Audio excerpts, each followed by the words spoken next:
Hey guys, it's Stephanie at Allen Acres, and today I want to share with you guys a really powerful testimony. Hi, my name is Stephanie. I am a mom of 7 and I homeschool. We live on a small 5-acre homestead in a tiny Texas town where we pick farm fresh eggs, milk our goats, and make as much food from scratch as we can. We love spending lots of time outside, learning new ways to live a healthy life, and enjoying all the good things God has given us. Here I'll share about parenting, homeschooling, homesteading, family favorite recipes, and testimonies of God's faithfulness. If you enjoy a tight-knit family, real life moments, and the pursuit of a joy-filled life, you're in the right place. I hope you'll join me on my journey to a happy, healthy home life.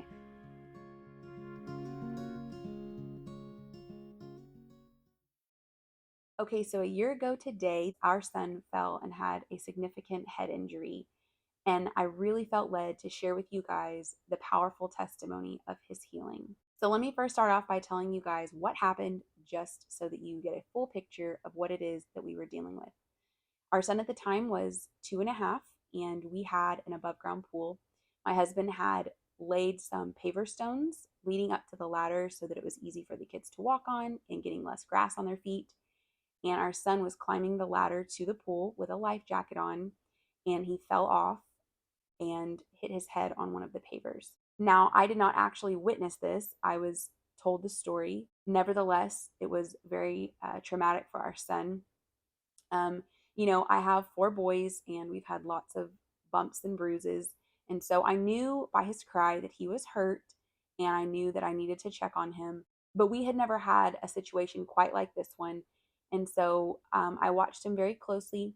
And within about 30 minutes to an hour of him hitting his head, he did fall asleep, which it wasn't too far from nap time. So, I just again kind of watched him closely. He woke up from his nap and he seemed actually a lot better. I had given him something for pain prior to him falling asleep, and he seemed to be doing okay. And so I didn't feel overly concerned. He was eating and acting normal. I didn't see any significant areas on his head that looked concerning. And so again, we were just watching him really closely. But that evening, my daughter had just barely skimmed his head where he had fallen and hit his head. And when she barely skimmed his head with the sleeve of her jacket, he started screaming. And the look in his eyes was very significant, something that my husband and I can still remember. And he looked like he was in a lot of pain. And so it was about 8:30 or 9 o'clock at night at this point, and we were really confused and really weren't sure what to do. And so, because up to this point he had seemed fine, and it had been, we were approaching the 12-hour mark from him getting hurt. And so we took him upstairs and we just started praying over him. And my husband and I both, we were just praying. We were praying that God would give us a word of knowledge or some revelation if we needed to, go, to the emergency room, what we needed to do. And so we prayed and we both felt peace that we were to stay home. And so we got him next to our bed, and we put him right next to our bed. We pushed a couch, actually the couch that I'm sitting on, we pushed it up next to our bed so he was right by us, and we were able to watch him very, very closely. And we were monitoring his breathing and all of those kinds of things. And we slept at our own house that night. But the next morning when he woke up, the side of his head he had hit was swollen and was progressively getting worse. So we called the pediatrician and they wanted us to come in right away to have him checked out. The doctor was pretty concerned, and so she actually sent us straight to the hospital. And so we went to the hospital and we got checked out there, and we were praying. We just really, we're just obviously praying for best case scenario. And they came in and told us that Charlie had fractured his skull, the bone that is connected to his ear. I believe it's called the temporal bone. And they said that he also had actually bled in his brain, but only for about like, they said it was like the size of a pinhead. So it, I mean, you can imagine how much blood that is. It's like, almost none. But it was, they obviously have the eyes to see that kind of thing. And so they said, had it been right when it happened, if they had seen that right when it happened, he would have been on a 24-hour watch in the ICU. But being that it had already been 24 hours since he got hurt, they said we were okay to go home and monitor him at home. And, we obviously had follow up steps to meet with a neurologist, a pediatric neurologist, and so on and so forth. And so that's what we did. We monitored his symptoms at home. Now, you may be wondering why we stayed home and didn't go into the hospital right away and had peace about being at home. And when I looked back, I really felt like that was just God kind of saving us from a more traumatic experience in the hospital. If we had gone into the hospital that night, he would have likely been admitted to the ICU and been under, watch for continued bleeding. And I think that the overall situation would have just been more difficult for Charlie. And instead, he got to sleep at his own house, and we had peace that he was okay. Now, some time went by, and we noticed that he would randomly have fever. And there were a couple of occasions where we took him back to the same hospital and said, hey, he's running fever, because that was one thing they told us to look for. If there was a sign of infection, sometimes a fever would be present. There were two different occasions where we were concerned about that. And they said they thought he was okay, that it was probably something viral that he had caught on top of the injury, and that they thought he was going to be okay. He didn't have, I guess, other signs and symptoms that made them think he was dealing with any kind of infection. And so, fast forward to, I guess, almost 3 weeks after he fell. We were actually on a little family beach vacation about 2 hours away from home. And we noticed that the back of his head, like where the swelling was, had developed some kind of like almost like a crust looking thing. And my sister is a nurse, and we all kind of agreed that we needed to, call. And during all of this time, his pain never really went away. We were managing his pain, but he was never really pain free, and he certainly was not himself. But again, this is what they told us to kind of like watch and look for. And they said, it can take a long time to get over an injury like this. We even saw the pediatric neurologist, and he told us, he said, really the only concerns you have in this situation would be if it were to get infected near the site of injury, or if he were to have some kind of hearing loss. And so he said, but I really, looking at him today, I really don't see that happening. And that was about a week after his injury. And then, like I said, fast forward a couple of weeks later, we are at this beach house, and um, we call the pediatrician and we tell them about the crustiness, and they think it's maybe some kind of skin infection. So they're going to call us in a prescription for that. But there's just something I know in my spirit that something is not right. He is now running a fever, and I just knew in my heart that we needed to go to the hospital. And so this story is interesting because on this very same night, my husband was actually, he was packing to leave the next morning to go on an out of the country mission trip with our church that had been long planned and saved and paid for. And we just felt that he was supposed to go. And so he continued on with that process. And so my sister, who, like I said, is a nurse, thankfully was able to go with me to the hospital. And they decided pretty quickly, within probably an hour of us being there, that he needed to be admitted. And so we were admitted to the hospital. And the next day, I believe it was the next day, it may have been that same night, I don't know, it was like the middle of the night when they admitted us, like 3 o'clock in the morning or something. But sometime within a few hours of us being admitted, I believe an ENT doctor came in and said that, they used the term boggy, that his head was boggy, and that he definitely was going to need something to drain some kind of surgery to drain this. And initially, I was really praying against the surgery. I was like, oh, Lord, I just really don't want him to have surgery. That just seemed very scary to me. But the Lord knew he needed that surgery because he needed to get this infection out of his head. And so, meanwhile, through all of this, he's being poked and prodded. They're taking blood samples, and they're not just taking blood samples to do blood. They're also doing blood cultures, which is like a whole nother thing. And so he's getting pricked every time for those. And it was just a whole, of course, you can imagine a traumatic experience for a 2-year old.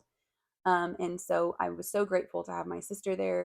I was actually nursing my baby at the same time, so she was there to help me with him while I took care of Charlie. And so the same day, my husband, I remember he was sitting in the airport and he FaceTimed us, and I told him that they had confirmed that Charlie was, in fact, going to need surgery. And of course, it was very emotional. And uh, my husband, said, "Do you want me to stay?" And uh, we didn't know exactly, what was going to happen on the mission trip, but we just really felt like God had opened all the doors for him to go, and we wanted him to be obedient and still go on that trip.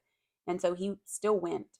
I had and still have an amazing support system in both my family and my husband's family, and I knew that we would be taken care of, that God would, make sure that we had everything we needed. And so the same day that we were preparing for Charlie to have surgery, he was leaving the country. And so they explained to us what they were going to do. They said that when you have infection in an area like that, you can't just go in there, drain it out, and close it back up. And so when he came out of surgery, he actually had 3 drains in his head that were actively draining. And so then, they told us all the possibilities. Now listen, this surgery could not work. He may have to have another surgery to redrain because sometimes infection builds up again and you have to go back in and you have to redrain. And of course, we were praying against that and just asking God, just let this one surgery be enough. And so, through all of this, they found out that not only did he have infection, in his head, it had actually gotten into his blood, and which was obviously a large problem. And so he was being followed closely by a team of doctors. So he had an ENT doctor team, and he had the infectious disease doctor, and then he also had the pediatric neurologist. And I was so grateful. The infectious disease doctor was so kind and just talked very plainly to me to help me understand what we were dealing with. And basically, when you're culturing somebody's blood, you have to wait to see what's going to grow and to be able to know how to treat it. And so he was on some antibiotics. And then once they were able to really, pinpoint exactly what kind of thing they were dealing with, they were able to proceed accordingly. And so he actually was dealing with a very specific type of bacteria in his head. And they were able to pinpoint that. By this point, we're looking at, I believe we were day 4 in the hospital and really wanting to go home. And so they decided he was going to need a course of treatment of IV antibiotics, I think for 14 days. And then he was going to need oral antibiotics for like another 2 or 4 weeks. Again, I can't remember exactly, but it was a long time. And so we agreed that he would go home with a PICC line. And so he did have to go back under anesthesia a second time to have the PICC line inserted, but it went well, and it kind of worked out because they were able to like look at his incisions and his drains in the same at the same time, go ahead and pull his drains out because we couldn't go home with the drains in his head. And so that same day we got to go home, and we were all very excited about it, at least for the most part. We didn't actually go to our house. We stayed with my mom in because we kind of live in a more rural area. And so we stayed with my mom, and my sister was able to be our home health nurse. And she was the one who taught me how to administer the IV antibiotics and to check to make sure his PICC line was always clean and dry and all of the things you have to look for. And she did all the dressing changes and everything. And it was really great. We also had to do dressing changes on his head. So where the drains were, it left like quite literally holes. And I was really not prepared for that. I'm going to show you a picture. And if you're really squeamish, I would just advise you to maybe look away because these are kind of graphic pictures. So you'll see at the top there's one incision, then there's a middle incision, and the worst is at the bottom. But I really was not prepared for what I was going to see when I took the bandages off at home, that they literally sent him home with holes in his head. And so I'm not one that typically does really well with those things, but as in all things, as a mom, God gives you what you need in those moments. And so my sister showed me how, but I was having to do like wound care basically for these areas. And we were doing it twice a day. We were doing it in the morning and at night, and keeping his little head wrapped. And it was just, it was a whole thing. It was a full-time job taking care of him. And so I was so grateful to have my mom and my mother-in-law and my sister-in-laws and just everyone just surrounding friends, not just praying for us, but just being there and doing the things they could, helping cook food or take care of, my other children, taking them to do something to help, keep them occupied since I was having to focus so much energy on Charlie at this time. Now that I've shared the story in and of itself, I wanted to share specifically the ways that God really answered our prayers. We prayed really specific prayers. We asked people in our family to pray in agreement with us. And we were so grateful to see God be faithful to answer our prayers. They told us that a second surgery was a possibility, but we began praying against that immediately. We also prayed that he would have no complications from his anesthesia, and both of those prayers were gratefully answered.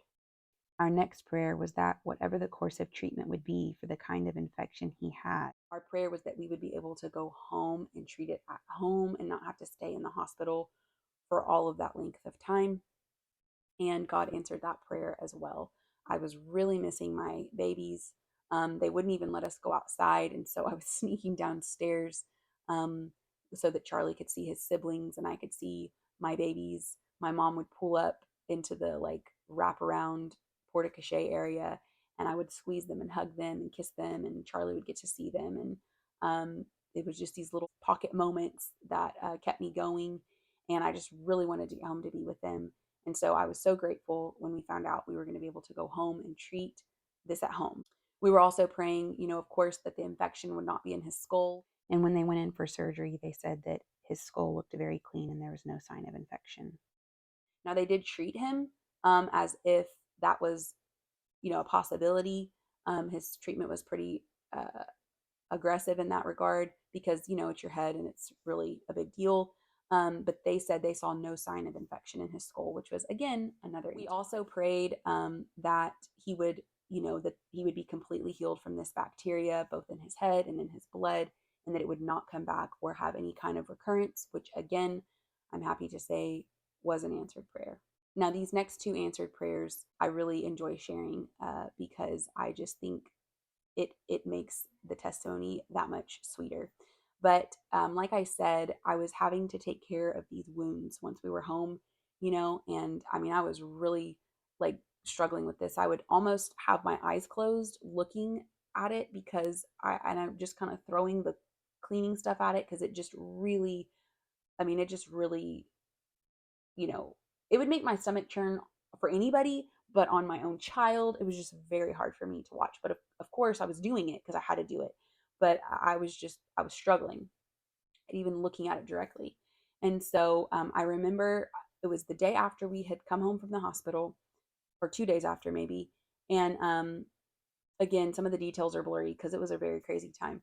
But I want to say it was a day or two after we'd come home from the hospital, and I was looking at it, and I felt a little concerned that maybe it needed to be looked at. I didn't want it to be getting infected, and so they had sent us back into the ENT. Well, like I had said, we were cleaning this morning and night, and so I remember I had cleaned it that morning. That was when I had seen that maybe I was like a little worried that it was looking not right. So I wanted to take him in. So we went in, and I remember on the drive to the doctor that day after cleaning it that morning, I remember praying, and I remember praying that God would heal it rapidly. There was one specific, and you'll see in the picture, there was one specific hole that was really just gnarly. And I was praying that God would heal that one just rapidly. Now, I have to add to this just so that you can understand the significance in the answered prayer. They had told me that it would probably take 2 to 3 weeks for these wounds to close up where they wouldn't need wound care anymore, meaning I would be cleaning them morning and night for about 2 to 3 weeks, but that it would take 4 to 6 weeks for them to be completely healed. And okay, so here we are. I want to say this was a Friday, which we got out of the hospital on a Tuesday. So that would mean this is, I guess 3 days after we've been discharged, and I'm taking care of it. And we go in. So I check it that morning. We go into the doctor, and on the way to the doctors, when I pray this prayer, just that God would bring rapid healing to that place in his head. And I remember when I took the bandage off of his head that night, I could not believe what I saw. And I was so glad that I was taking pictures, just to be able to keep track of what it looked like, but also to like show my husband. And I was so glad that I did because I had something to compare it to. The left is that morning and the right is that evening. And you can see the amount of tissue that was added to this wound in just 12 short hours. It truly seemed miraculous to me. And it was also amazing because I think I ended up only doing wound care for about 9 days. They told me it would take 2 to 3 weeks. I think I only ended up doing wound care for about 9 days total. So I think 5 additional days after, I think 5 additional days after this picture was taken. And then, they said 4 to 6 weeks for complete healing. And I believe his whole everything was healed up completely in less than 3 weeks. In fact, you'll see this little purple string is sticking out because they said his wound healed so quickly the stitches didn't have time to dissolve. So that was just huge. I felt like it was a testimony about our hearts as moms, and he heard my prayer that day, and I just was so very grateful for what he did. Of course, just healing my baby, but also just this specific prayer of rapidly healing his wounds. It just amazed me. So, the last answered prayer on our list, we had to wait a couple of weeks for. They had told us more than once that there was a risk of him having hearing loss.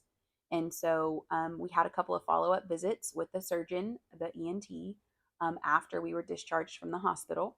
And I believe it was our second or third visit that was about 3 weeks after we had been discharged from the hospital. It was 6 weeks after his injury, 3 weeks after we had been discharged, that we were able to go in and we were able to do a hearing test. They wanted to confirm that he had not had any hearing loss. And so, of course, my family, our friends, we were all praying in agreement that Charlie would have no hearing loss, that he would have amazing hearing. And I still remember going there that day, and I got to be in the room when they did the hearing test, and I could tell things were going well. I didn't know anything for certain, but it appeared to be going well, and I was feeling pretty hopeful. But what was so neat is I remember I believe it's an audiologist, and I just remember the audiologist saying that not only was Charlie's hearing normal, it was above average and exceptional compared to most children his age. And I just remember thinking in that moment, that is exactly what God does, right? He takes our prayers and he multiplies them, and he does exceedingly and abundantly more than we could ask or imagine. I just thought it was so neat that that was the last prayer we had prayed, and it really just sealed the deal on his healing and on this testimony. I really hope that this video encouraged you. I hope that ignited or reignited a faith in you that God truly is a healer. If you haven't already, please like this video and hit that subscribe button. I get out a new video every Thursday on all things homesteading, homeschooling, motherhood, a joy-filled life, and testimonies of God's faithfulness. So thank you so much for watching and joining me on my journey to a happy, healthy home life.